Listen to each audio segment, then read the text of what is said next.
आशीर्वाद लीजिए। आयुष्मान भव। उठो बस उठो, तुम्हारी जगह मेरे चरणों में नहीं मेरे हृदय में है। बस आज तक ये मेरी कुल की कन्या थी, विवाह उपरांत तुम्हारी पत्नी है। अब इसकी सुख सुविधाएं तुम पर निर्भर है।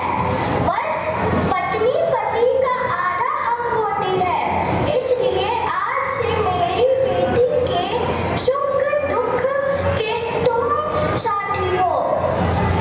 जी पिताजी, आप निश्चित रहिए, मैं अपने सभी कर्तव्यों का पालन करूंगा। आयुष्मान भव, सदा सुखी भव।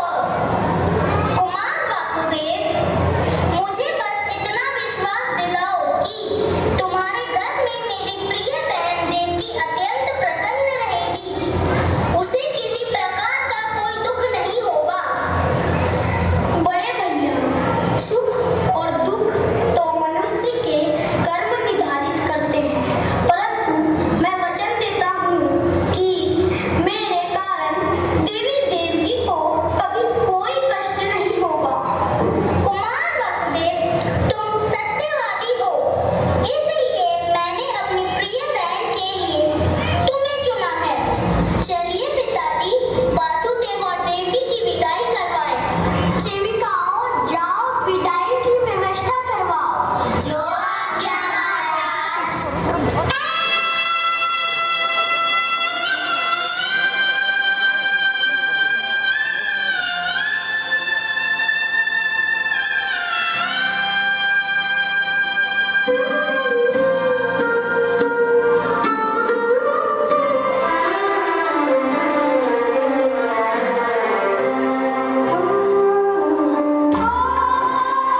सिर्फ